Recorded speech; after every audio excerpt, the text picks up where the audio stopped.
Hello everyone, and welcome to my General Hospital official channel. I hope everyone is having a wonderful day. Before we begin, please hit the subscribe button and give this video a thumbs up.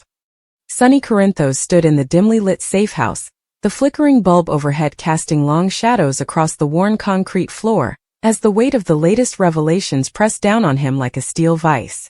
His jaw tightened, hands braced on the table, as Brick spread out the photos showing the second break-in at the JH lab. "This is an amateur hour," Brick muttered, tapping the close-up of a masked figure moving through the hallway with precise, deliberate steps. They knew exactly where they were going, exactly what they were looking for, and they left almost nothing behind. Sonny's eyes narrowed. Almost. Brick hesitated before pointing to the corner of the final photo. Almost. They missed one thing. A reflection in the outer glass casing. "I enhanced it. You need to see this." Sonny leaned closer, his breath catching for half a second before the realization surged through him.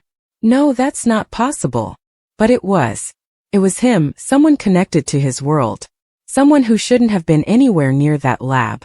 At the same time, Ava Jerome pushed open the door to Sonny's penthouse with a shake of her head, muttering under her breath at the absurdity of Port Charles chaos repeating itself like some kind of twisted rerun. She found Carly pacing near the fireplace, arms crossed tightly. "You're late," Carly snapped.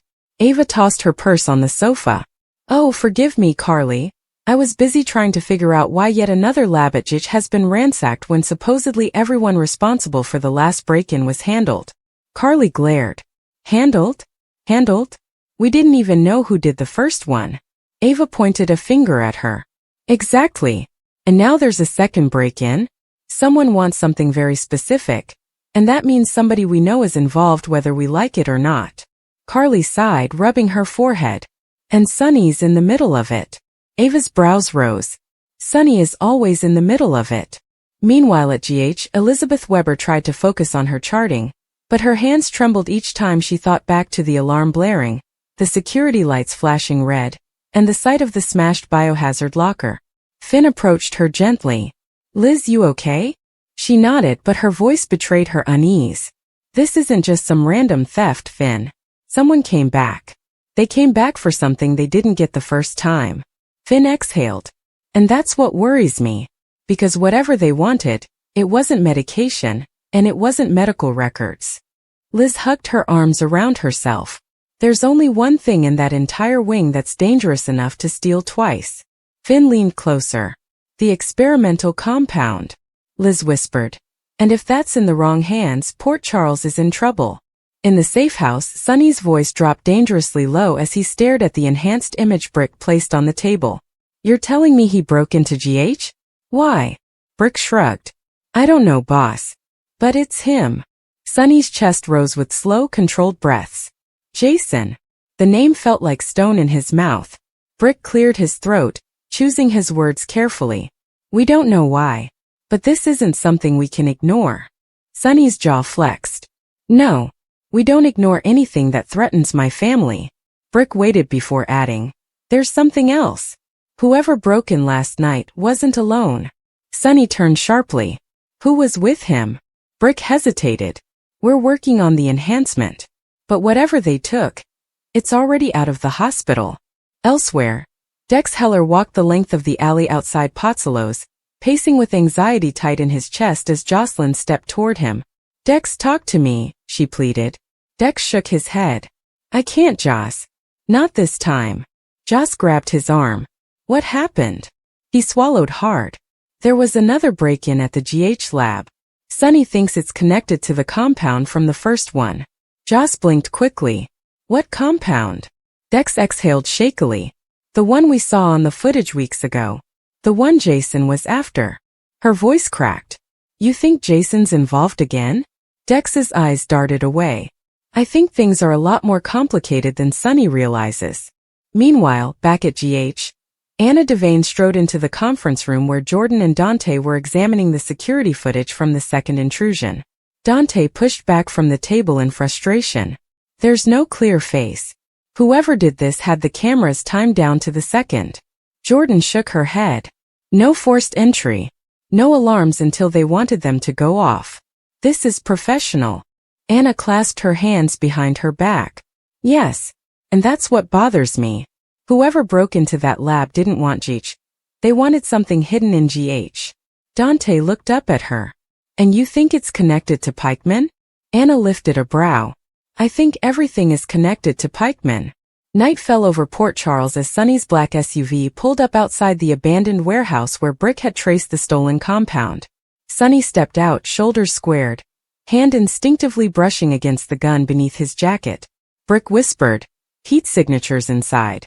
2 people. Sonny nodded. Open the door. But just as Brick reached for the lock, the door swung open from the inside, and Sonny froze. Jason Morgan stood in the doorway, holding a small silver briefcase.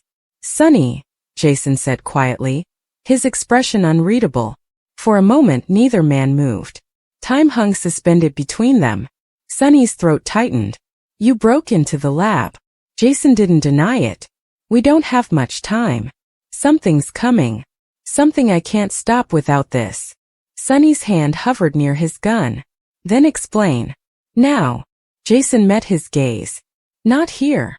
A shadow moved behind him and Sonny instinctively pulled his gun, Brick doing the same.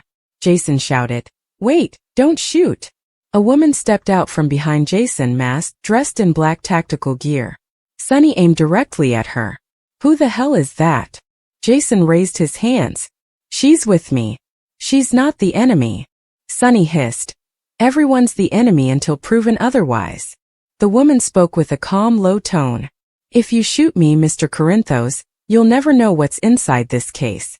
And trust me, you want to know." Sonny's grip tightened. "You're not in a position to negotiate." Jason took a step forward. "Sonny, listen to me. The compound in that case, it's not a drug. It's a viral prototype. It's unstable. And someone in Pikeman wants to use it." Sonny growled.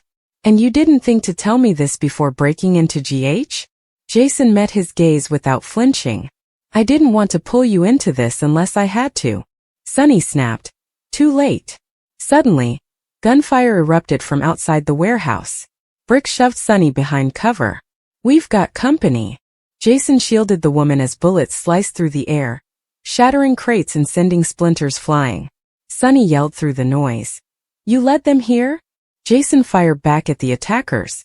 "No, they followed you." The masked woman pulled a smoke device from her belt. "We need to move." Sonny glared. "You're not going anywhere until I get answers." The woman tossed the device, filling the warehouse with dense gray smoke. Sonny coughed, pushing forward, searching blindly until he saw a silhouette moving toward the back exit. He raised his gun. "Stop right now." The smoke cleared just enough for Sonny to see the woman sprinting toward the alley, the briefcase still in her hands. Sonny aimed again, his finger brushing the trigger. Brick shouted from behind him. "Boss, don't. There's too many civilians outside." But Sonny didn't hear him. His heartbeat hammered in his ears, everything narrowing to one decision. One moment, one bullet. Jason slid between them, hands raised. "Sonny, don't do this. She's the only one who can stop what's coming."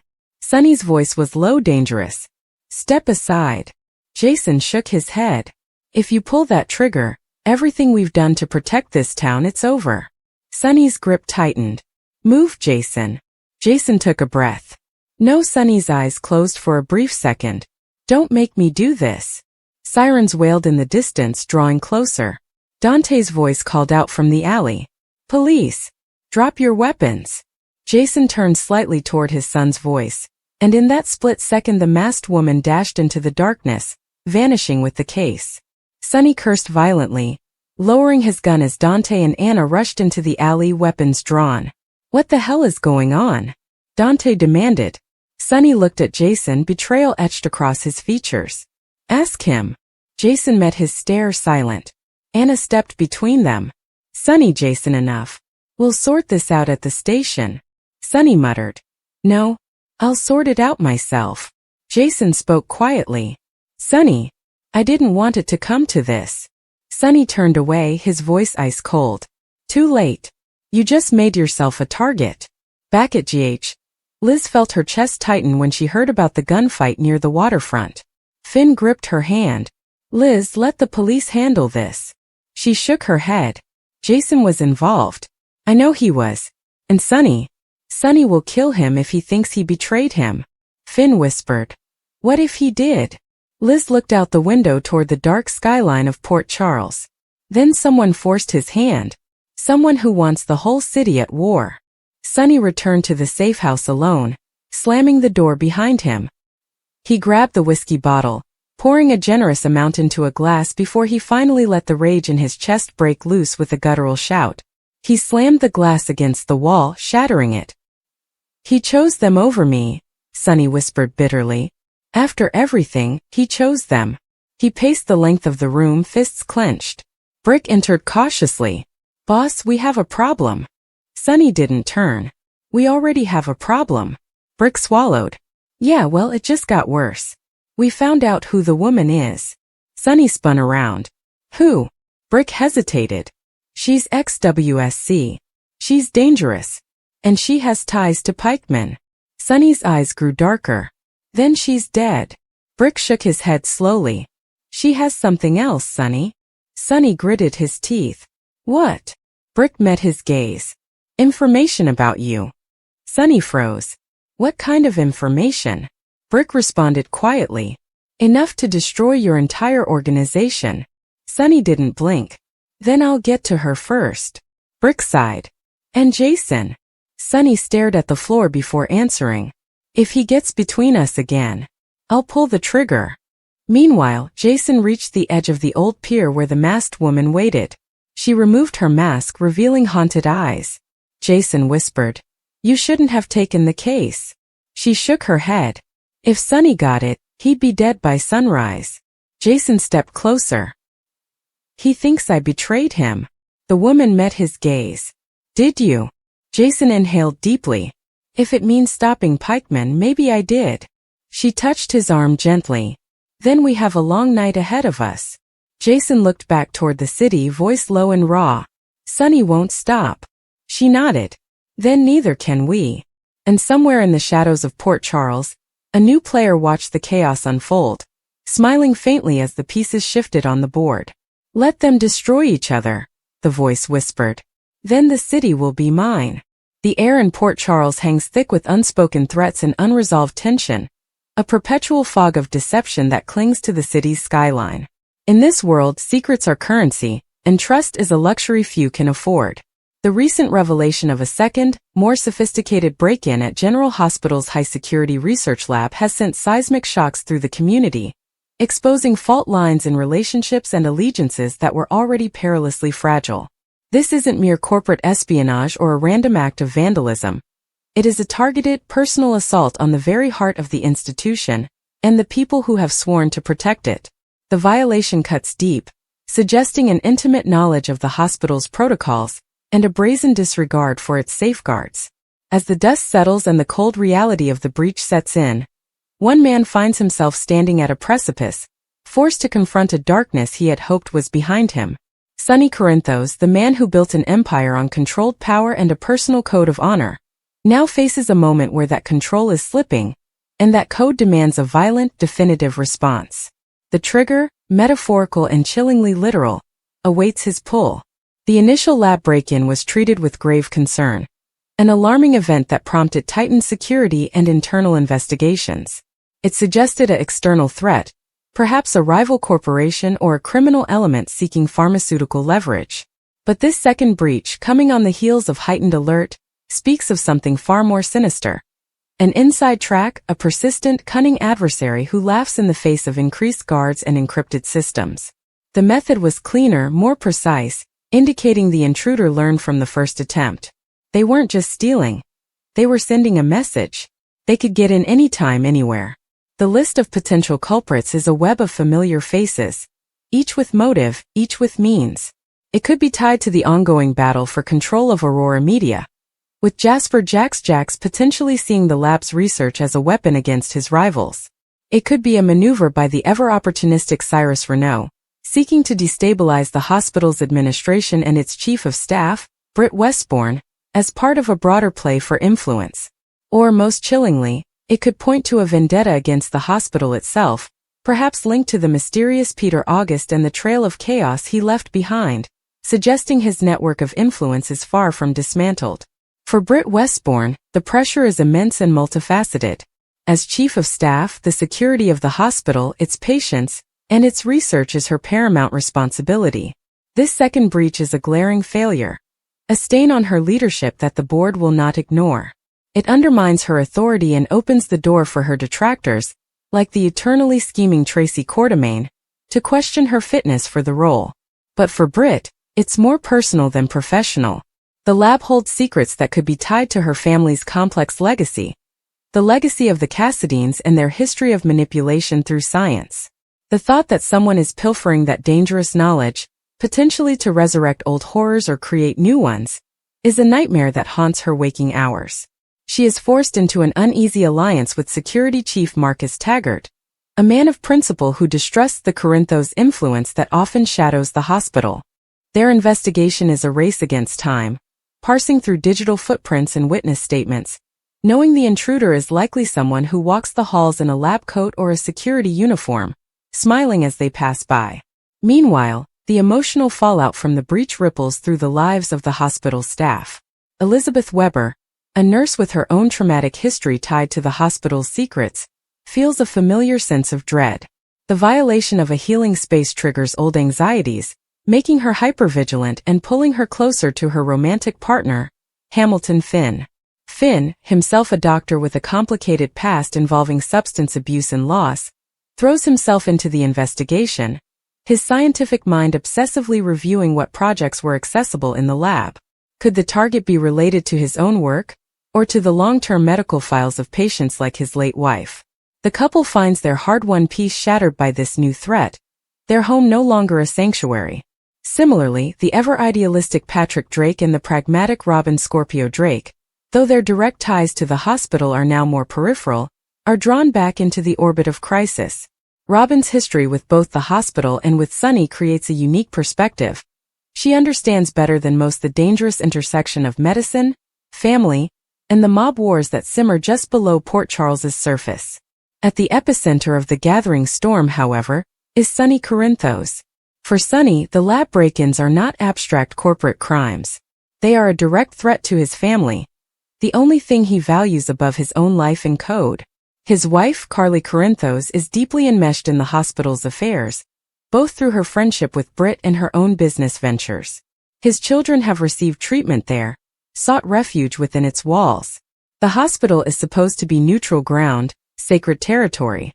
The breach shatters that illusion. Intel from his loyal consigliere Jason Morgan, whose relationship with Britt adds another layer of personal stake, begins to paint a disturbing picture. The fragments of evidence, whispers from the street, and the very brazenness of the act lead Sonny to a chilling conclusion. This is not business. This is personal. It's a message for him. Someone is demonstrating their ability to strike at what he holds dear, to violate a space he considers under his protection, and doing so with impunity. Sonny's world operates on a fundamental principle. You protect your family at all costs, and you respond to threats with decisive, overwhelming force. His famous moral code, a twisted chivalry that distinguishes him from the pure psychopaths he battles, allows for violence only when justified, only when necessary for defense. For months, perhaps years, Sonny has been trying to walk a tighter line. The influence of his wife, his desire for legitimacy for his children's sake, and the scars of past wars have made him more measured. He has preferred strategy over slaughter, negotiation over annihilation. But this act, the second lab break-in, crosses a red line drawn in his soul. It represents a failure of deterrence. If he does not respond, and respond in a way that echoes through the underworld and the glittering penthouses alike, then every ambitious underling and every vengeful rival will see him as weak. The safety net he has woven around his family will disintegrate. The decision to pull the trigger is not made in a single dramatic moment in a dark room. It is a slow, grim accretion of certainty. It happens in the quiet of his warehouse office, as he listens to Jason's blunt assessment. It happens over a tense coffee with Carly, where he sees the fear she tries to hide for his sake. It happens when he looks at his younger children, knowing their world is only as safe as he is formidable. The trigger is both literal and metaphorical. It may mean authorizing a definitive, permanent solution against the person he identifies as responsible. It may mean escalating a Cold War into a hot one, reigniting conflicts with the likes of Cyrus Renault or a new unseen enemy. It means stepping back from the man he has been trying to become, the businessman, the philanthropist, the stable husband, and re-embracing the feared mogul who settles scores with finality. This impending violence casts a long shadow over all his relationships. Carly, despite her own formidable nature and history of navigating this world, is terrified. She has seen Sonny in this place before, and it has always led to heartbreak, separation, or loss. She will plead, argue, and threaten, using every ounce of their powerful connection to try and steer him toward a different path, fearing that once he crosses this line, he may not find his way back. Michael Corinthos, his son who has rejected the criminal life, will be horrified. This will validate every criticism Michael has ever leveled at his father, driving a deeper wedge between them and forcing Willow Tate, Michael's wife, into an impossible position as she tries to support her husband, while understanding the brutal calculus of the world that shaped Sonny. Even Jason, his most steadfast soldier, may approach this with a heavy heart. Jason's love for Britt places the hospital in a unique category for him as well. A bloody resolution could splash back onto her, endangering the fragile happiness he has found. The investigation running on parallel tracks, the official one led by Taggart and Britt, and the unofficial one run by Jason and Sonny's network, begins to converge on a suspect. The evidence is circumstantial but damning. Financial pressures, unexplained absences during the break-in times, a history of grievances against either the hospital or the Corinthos organization. Perhaps it is a disgruntled former employee of Aurora, seeking to ruin Jax by framing him for industrial espionage that turns deadly. Maybe it is a leftover acolyte of Peter August, seeking to complete some twisted piece of his work. Or, in the most tragic possibility, it could be someone seemingly benign, a person driven to desperation by blackmail or personal tragedy, now a pawn in a larger game. The reveal of the culprit's identity will be a moment of profound shock, not just for the audience but for the characters, forcing them to question their judgment and their relationships. When the moment of confrontation arrives, it is unlikely to be in a sterile hospital corridor. Sonny's justice is meted out in shadows on docks, in deserted warehouses. He will face the perpetrator not as a policeman would, with rights and handcuffs, but as a ruler would, with judgment and consequence. The dialogue will be spare.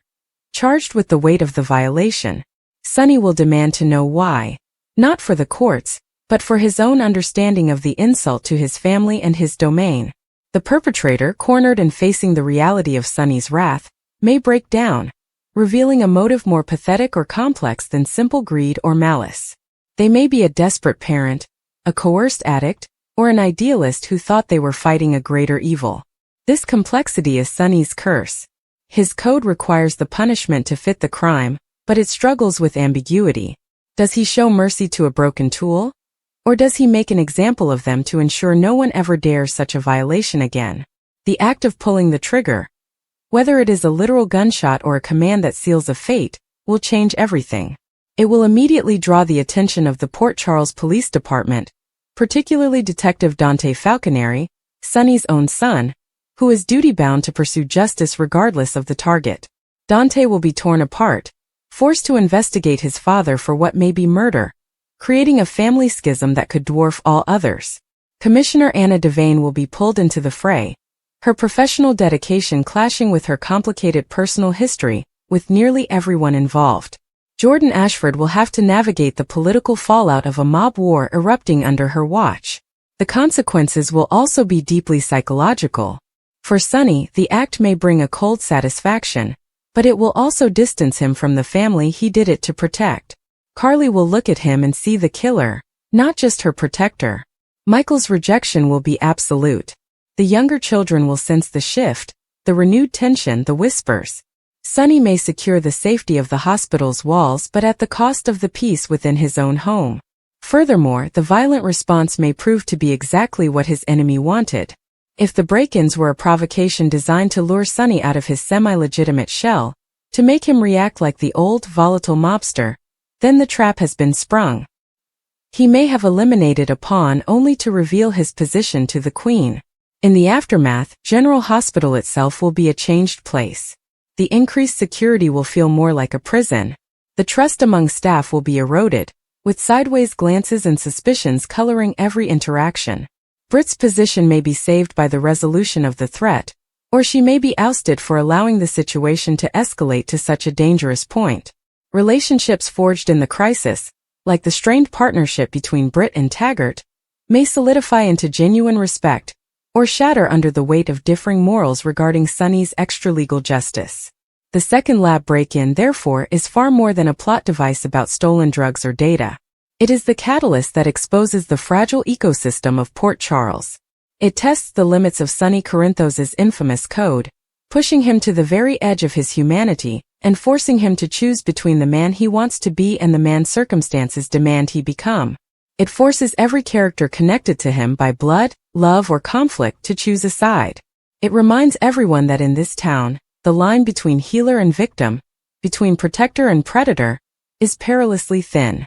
The sound of the trigger being pulled will echo long after the shot fades, a somber note in the ongoing symphony of betrayal, love, and survival that defines life in Port Charles. The healing can only begin after the bleeding has stopped, but some wounds, as the residents of General Hospital know all too well, leave scars that never truly fade. The fog rolling off the docks clung to Jason as he stood overlooking the dark waters, the weight of what had happened pressing down on him like a crushing anchor. The woman beside him, Ilara, watched him with a mixture of caution and something else that almost resembled pity. "You should know," Jason said quietly. "Sonny won't give me the benefit of the doubt. Not this time." Ilara crossed her arms. "He's a smart man. He'll figure it out eventually." Jason shook his head. "You don't know him when he feels betrayed. He'll come after us. Hard." Ilara didn't flinch. "Then we don't give him the chance. We move first." Jason turned toward her sharply. "We're not hurting Sonny." Ilara shrugged lightly. "Then be prepared to bleed, Jason, because Pikeman wants that case, Sonny wants answers, and neither group is known for playing nice when they're cornered." Meanwhile, Sonny sat alone in the dimly lit safe house, the night pressing in around him as his mind replayed the moment Jason stepped between him and the shot he was seconds away from taking. His pulse still hammered at the thought. Brick entered quietly. "Boss." Sonny didn't look up. "If you're here to talk me down, don't." Brick approached carefully. "I'm here because we found something else. Something you need to see." Sonny finally met his eyes. "What now?" Brick set a single envelope on the table. "This showed up at my secure line drop. No return, no prints, no trail." Sonny picked up the envelope, tearing it open. Inside was a single photo, Sonny standing in front of the GH lab months earlier, speaking privately with a doctor who later disappeared under mysterious circumstances. Brick watched Sonny's expression harden. "Boss, someone wants to make it look like you were involved with the first break-in." Sonny clenched the photo until the edges bent. "Then they're dumber than they think." Brick shook his head. "Or they know exactly what they're doing." At GH, Liz stood at the nurse's station trying to focus on the chart in front of her, but her mind drifted to Jason again and again. She whispered to herself, he wouldn't betray Sonny. Not unless. Finn approached her with gentle steps. "You're thinking about him." Liz exhaled slowly. "I can't explain it. But he's not acting on his own. There's something bigger going on." Finn sighed. "Liz, even if that's true, this isn't your fight." Liz looked up sharply. "Jason always makes it my fight." Finn hesitated. "Just be careful. You don't want to get caught in the crossfire." Liz offered a faint smile. "It's a bit late for that." Across town, Carly slammed a stack of papers onto her desk at the Metro Court office, frustration radiating off her in waves. A second break-in, Jason vanishing into smoke, Sonny ready to pull the trigger. "This is déjà vu, Ava. And I'm sick of it." Ava, lounging near the window with a glass of wine, sighed dramatically. "This is Port Charles. Chaos is practically a civic landmark." Carly glared at her. "This isn't funny." Ava took a sip of wine. "I never said it was. But ignoring it won't help. We need to know why Jason is doing this and who that woman is." Carly folded her arms tightly. "Jason doesn't betray. Ever." Ava arched a brow. "Everyone betrays eventually, Carly. Sometimes for the right reason, sometimes for the wrong one. Carly whispered. Not Jason. Not like this. Meanwhile, Dante stood outside the precinct, staring at the photos Anna had given him from the warehouse shootout. His jaw clenched. Why didn't he call me? Anna joined him quietly. Because he knew you'd try to stop him.